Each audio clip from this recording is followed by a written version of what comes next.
Hey guys, what's happening? Today we're back on the Rat Rod. If you've been here before, thanks for coming back, and if you're new to the channel, thanks for checking it out. I hope you hang around. After our trip and picking up the internationals for my buddy Dustin, brought some stuff back for myself as well. So I'm gonna get the truck unloaded and start throwing some parts of the car, make a little bit of progress. Do me a favor though, if you haven't yet, subscribe to the channel. It'd really help me out. Like the video if you picked up anything or you enjoyed it, and drop me a comment if you got any comments, feedbacks, hate. I'll take it all. Do the whole YouTube thing, and yeah, let's get at it. Well, what we've got sitting here is the front beam axle out of one of the 37 international half tons. And I really love the shape on this. It's got some really good lines, and the kingpins move. It's just missing one hub, so I gotta get on that. And I also scooped the steering box push-pull out of one of the trucks, and I got a whole pile of these oil-filled lever shocks, which are super cool, and this is what I'm going to use in the build. So I'm going to get all this unloaded and start throwing some stuff at the car. There we go. Okay, let's try this again. Oh. Okay, a little bit my way. Oh, it's too far. Okay.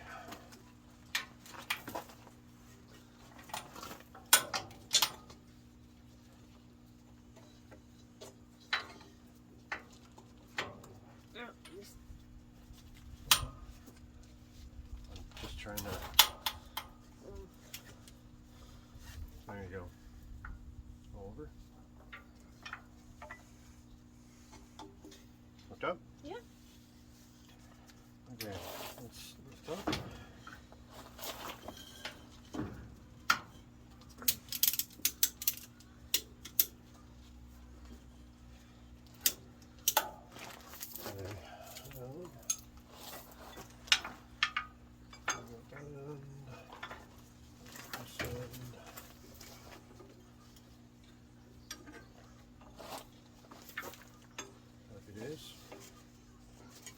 It's twisted. Oh, sorry. Yep. Just get off of there. There we go. Okay. It's got to be right set up.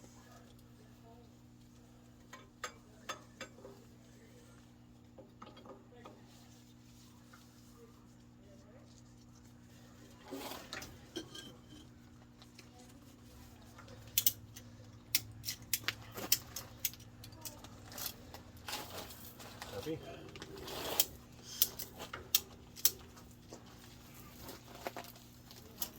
Yep.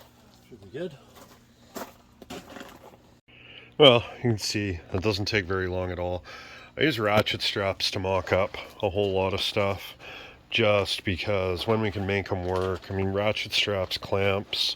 Sometimes I weld something down between the axle and the frame just to mock everything up. We basically want it held as solid as possible so that we can take all our measurements. And that'll do for now. See, now my beautiful assistant will demonstrate that the steering kind of clears. It's still got a bend in it, but you can also see, even once that's straight, oh, right there, that clears the frame. That's going to work out for my push-pull steering right there. Everything's going to clear there because you can see it's still got a wow in it, but we'll get that fixed up when I make the new tie rod. But that is basically how that axle is going to sit. So one of the reasons to hang the axle was to actually check for tire clearance and make sure that I've got enough room for what I'm planning. You know, make sure that I'm not stepping backwards too far. My math has been pretty good, but I had no idea what axle I was going to end up with. So, clamped a piece of angle iron to the bottom of the rocker. And what that's going to do is that's going to give us the ground level when it's aired out. And it comes out past my spindle here. And basically, I'm right around 12 inches. So 12 inches would put us 24 inches around. Realistically, a tire has a little bit of bulge on the bottom, so I'm probably looking at about a 25-inch tire I can run. And considering I'm planning about a 28-inch tall, say 10-inch wide tire in the back, that's pretty much the ballpark that I was looking at. So it means that when I air this out, when the frame's on the ground, the axle's going to be almost up at the frame. That's what I want. I want everything tucked in nice and tight, and I think we're heading in the right direction here. I can start planning out some radius arms. So with that 37 axle, one of the things that I did grab was the steering box, and my goal has always been to do cowl mounted steering up in here, and wanted manual steering. I don't want to bother with power and lines into my cab. So I think this box will work pretty good. It feels pretty good. I'm going to tear it down and see if I can't rebuild it. But there's some math involved here. So why don't I grab a pen and some paper, and I'll show you guys how this math works, show you how it all plays out, so you got an idea how to make these work properly.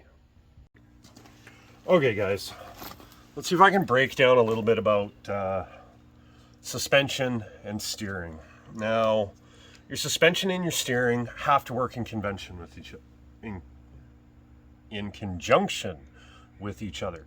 So on, say, something with a conventionally mounted steering box, where the steering box is down on the frame and the drag link runs from your pitman arm across to the passenger side knuckle, the only geometry we care about is in the front, because any link style suspension with a steering box has to have a panhard bar to work properly.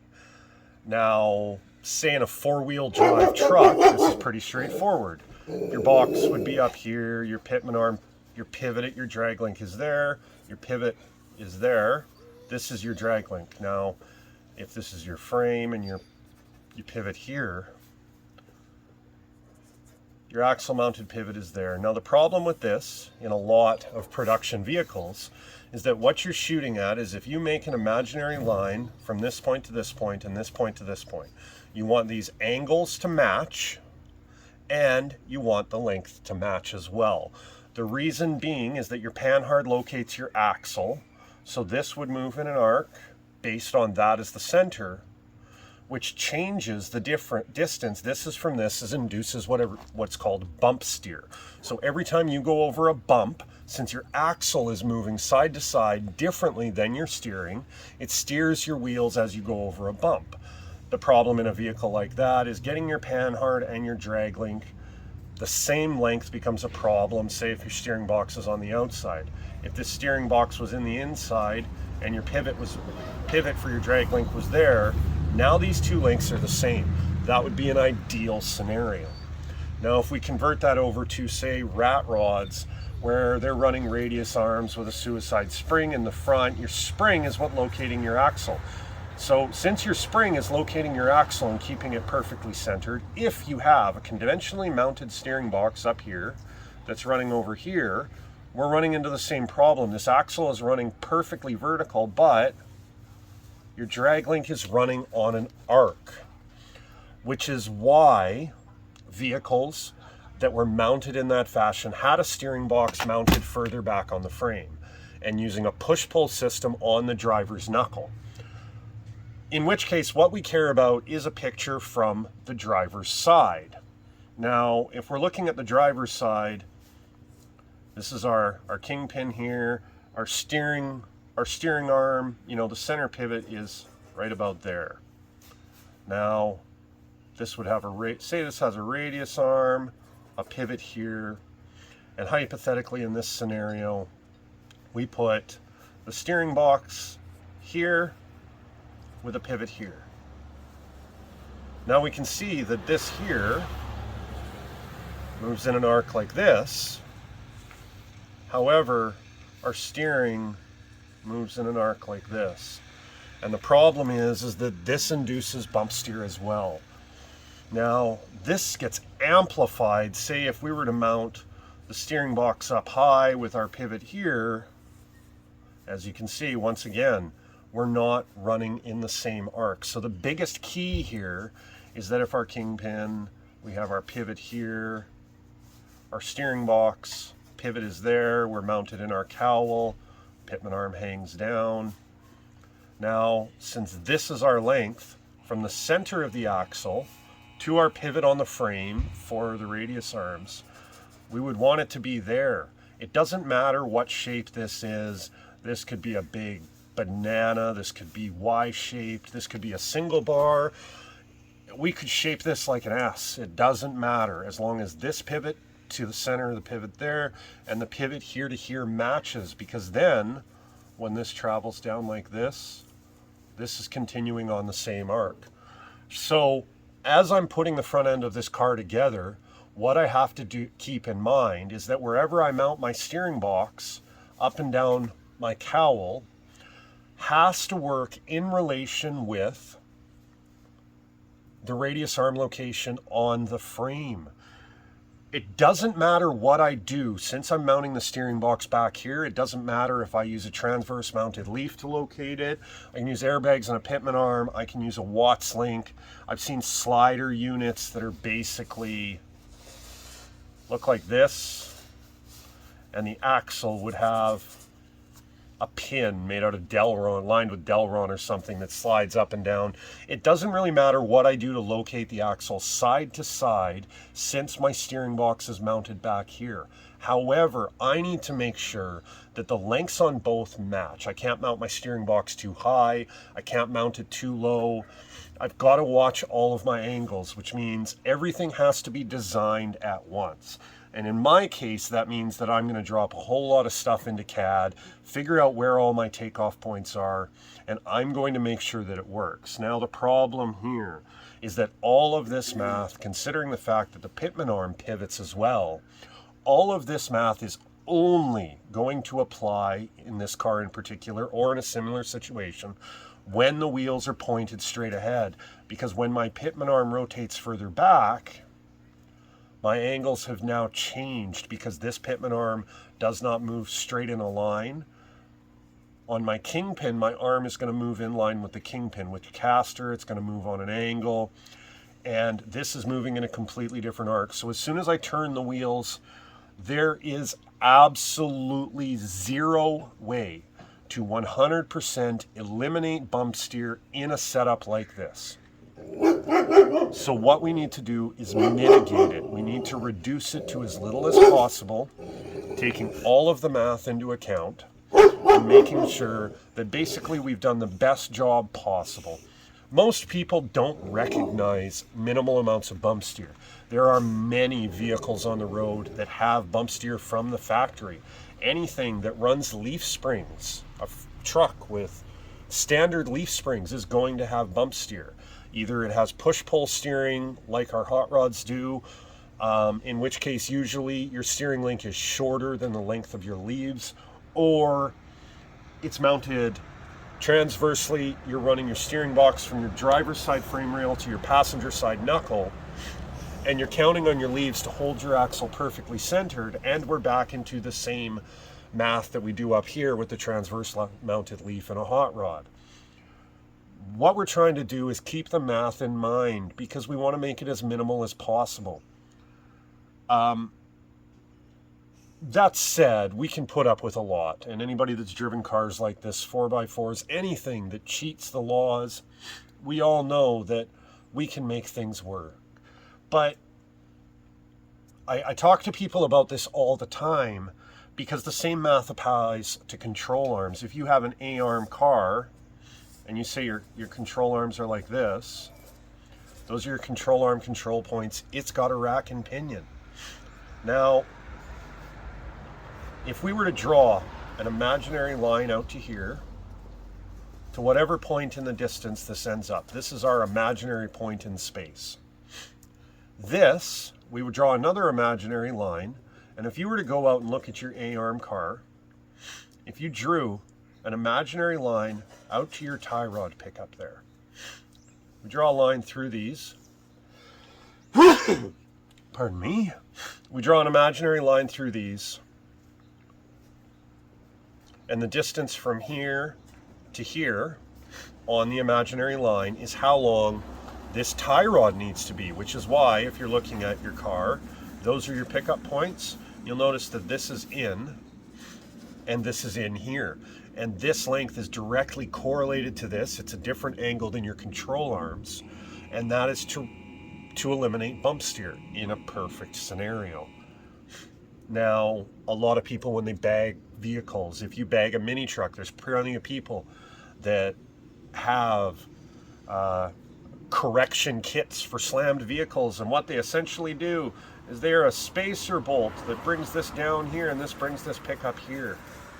Now, if you're considering all of the math on these kits, and we know where these imaginary lines go, if you were to draw an imaginary line through somebody's correction kit, through where it mounts to your rack and pinion, where does that line end up? Because it sure isn't anywhere there. I mean, that's quite obvious. All you have to do is look at the math, and it doesn't work. Now, does it work for the 1/2 inch of suspension travel that they potentially have? Nah, marginally. But it's not right. It's not the right way to do it. And if we're going to take this all a step further, we can take all of this and we can start to consider Ackerman angle. And I know a lot of people that will flip axles. In my case, the steering is behind the axle here. That's how it was designed.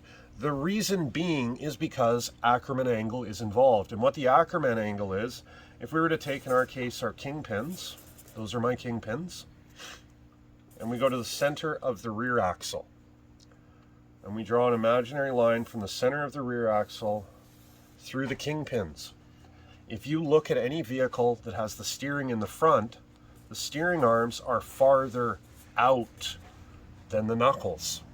And the reason being is because that is proper angle. Ackerman.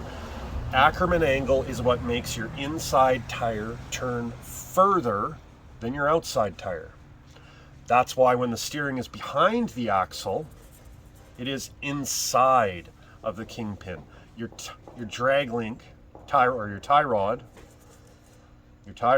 will be narrower than the dimension from kingpin to kingpin if it is behind. And if it's in front and it's done properly, it will be wider than your kingpin. Why this is important is that if you take this axle with the tie rod behind, you flip it around the other way, yes, the axle works. However, what ends up happening when you turn your outside tire on a corner, you know, you picture that your front tire, your inside tire follows this track, your outside tire follows this track. Your inside tire has to turn tighter. With reverse Ackerman, what ends up happening is your outside tire turns further and you end up with tire scrub. And tire scrub is, you're slipping. You are slipping, which means you've lost traction. You no longer have a solid contact patch to the ground because one of these tires has to slip in order for it to make the corner. It ends up in big vehicles, you'll hear them chirping and squealing around corners. It happens all the time. A lot of people don't take this into account, and they're purely looking at the space that they're saving by doing it. And the problem is that they're sacrificing the handling on the car for space restrictions. And I personally am not a fan of that. So as I mount my steering box, I'm going to make sure that all of my angles are correct when viewed from the side. I'm going to keep my steering arms behind because realistically, I don't see getting proper Ackerman angle with flipping the steering to the front. Therefore, I'm going to maintain the tie rod behind the axle because my Ackerman angle is important to me and my bump steer is important to me. And honestly, there's no excuse for somebody not to take it into account. Period correct or not, I can still make this car handle correctly and still look the part. And all it does is take a little bit of time. I'm going to do this all in CAD, but realistically, this can all be done on a piece of graph paper with a ruler and a tape measure on your car. And you can do all of the same calculations, lay it all out properly, and figure it out yourself as well. So, gave you guys a whole dollar breakdown, and that's why this axle is mounted up with straps, because I have a whole lot of math to do before I mount this. I will be honest, I am not a fan of the axles that are thrown out in front with a pivot here. They've got a bag mounted right here, and they've got a 12-inch long control arm, and then they've got the steering mounted at the cab, or whatever they've got going on, for the exact reasons that I just explained. I think the geometry is all wrong. If you've got that bag control arm, the pivot point there out to your axle where it's 12, 14 inches long, and then you've got a 3 foot long panhard, it has bump steer.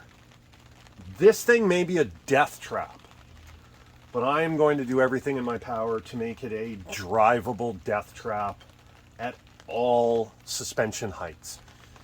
I am going to do my best to minimize everything that I've got going on. That said, I really like the period correct thing. I really like being able to build it in a certain style. And one of the things I did grab off of these internationals that we stripped was the shocks. And I'm going to tell you that I absolutely love these shocks. Now these are oil filled. You'll see a lot of them with friction shocks. A lot of times that's like a leather pad sandwiched between, it's bolted down, and basically all it's doing is slowing down the motion of the axle. These do the exact same thing. This arm moves. I can tell you it does not move easily. I got a couple of sets of these. I'm going to tear them down, take a look inside. I'm assuming there's a valving system inside of here, something to control movement. Basically these, well, let me see if I've got one for the right side of the car. This would mount with the port up top. This was actually on the rear of the truck. This would mount to the frame, 2 bolts, and you can see I cut these off of different mounts on the axle. They just mount with an arm like that. As you can see, when the axle moves down, it would pivot this arm down.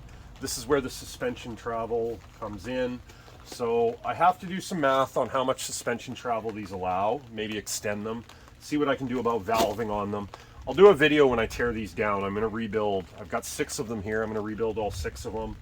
I'm considering putting 4 of them on the car.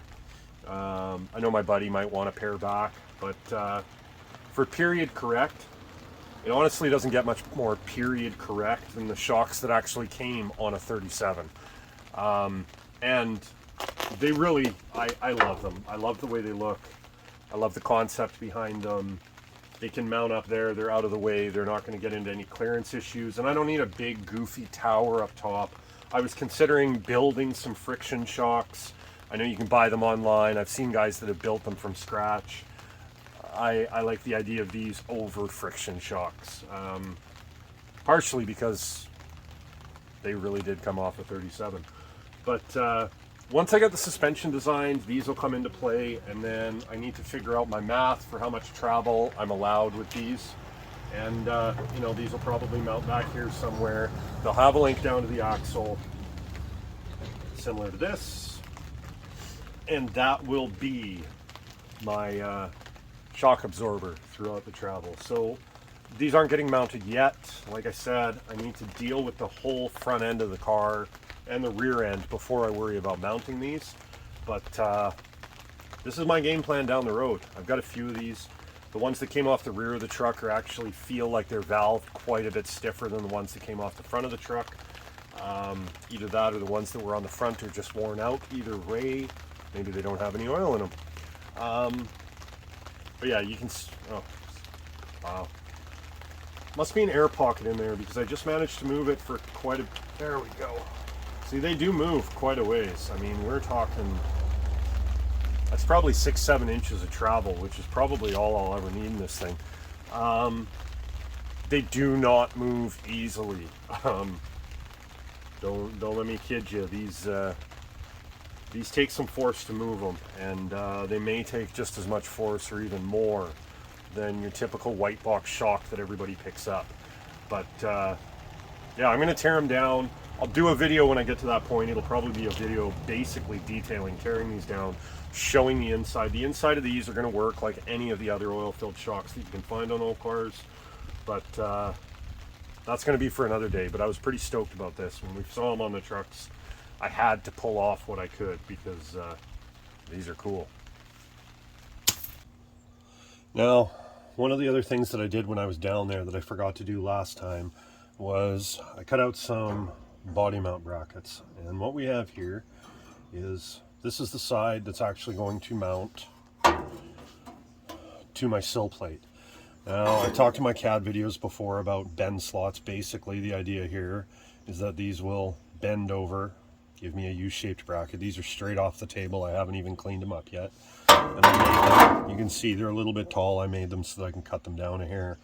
I forgot to take proper measurements before I headed down, but I wanted to make them a little bit oversized. And these, same idea, but this would be the frame side, and they're a little bit narrower. You can see that once this is folded down, this will actually fit inside of that one folded down so that they bolt right like that. I can put a little spacer in between them if I decide to, maybe a quarter inch, half inch thick piece of rubber. Doesn't really matter too much, but I can do all that. And I'm going to run one at the A pillar, I'm going to run one here, and I'm going to run one at the B pillar. So basically what it'll look like, that'll tuck back into there. I'll trim them to fit. That will bolt, you know, where it lines up. I'll fold these down. In this case, I left quite a bit of room, and I may end up trimming these back quite a bit. Now, the frame is on a slightly different angle than the rockers. It's just the way it played out. I kind of ballparked it on my CAD, but it's not like it changes the function of everything. It just changes how this all fits. So the idea is that I'll trim these down until they fit. I'll bolt my spacer in between. These will weld into here. Now, this plate here goes a good ways up the rocker, which will actually brace this to this. And then when I'm putting my cross members on my floor, I can tie my cross member directly into this. I'll probably notch the metal out to the top, make this flush. The reason I did that is so that my body mount bolts are actually accessible through the floor. I didn't want to step this way down here and then have to cut a pocket to get the bolt out. If I do it this way, the bolt will just be through the floor. I can weld a nut to the back side of this one so that if I have to pull the body off, this thing could be right on the ground. I don't need to get underneath it. Serviceability. Of course, the intention is not to have to pull it off. However, I don't have a lift here. I'd like to be able to work on it. And if I have to pull the body off, it means that I can access the hardware pretty simply. So I've got these here. I'm not going to get to it on this video, but everything's here. I'm going to get them fitted side to side, bolt them all together with a spacer, weld a nut on the bottom side. And that means that all of these braces that I put on the body to hold everything together, I won't need that anymore. It'll help hold all this structurally, and it'll give me my starting points for the cross members in the floor, because I'm going to tie them right into these, and that makes my rocker into my floor completely structural so that I can start ribbing out the floor, build my trans tunnel, get all of that in so I can start figuring out seat placement. Because if you've been through my CAD videos, I've already drawn up the bomber seats that'll be going into this, and there's not a whole lot of room in this, and I am not a small person, so seat placement is going to be pretty critical before I start figuring out firewall and cowl. But yeah, we've got these here. I'll get them all cleaned up on the next video, probably for the weekend, and start fitting these up, because this is a pretty big step for me. I know I'm kind of bouncing all over the car, but it depends on what I have and my mood and how the weather's reacting. And with that, that's where we're going to leave this off today. Now, I spent a lot of time on the science and the math of how the front end of this car has to work. And that's because it really is an important point. It's something that not enough people stress. Yes, you can hammer something together half-ass and it will work. However, it's not really any more work to do it better. And I really push that when I'm building something. I spend a lot of time figuring out how everything moves and making sure that it works and moves properly in conjunction with everything else. We want to build the best cars possible, and the easiest way to do that is to be educated on how it all is supposed to work. So no fab work today, but it's leading up to fab work. The next video is going to see me mounting body mounts, getting prepped to do the front end, get it bolted in. We're going to get into some real fab work again, but I felt this was important to get out.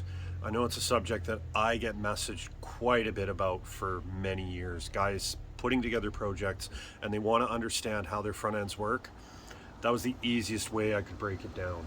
So hopefully you guys watching picked up something. If it's something you didn't know already, do me a favor, drop me a like, and you know what, subscribe to the channel, because if you're willing to spend some time with me, how about you spend some more time with me? It really helped me out. I hope everybody enjoyed the video. Thanks for hanging out today, and I'll see you on the next one. I don't know about you guys, but getting components on a car just, man, it makes all the difference in the world. Doesn't that look good?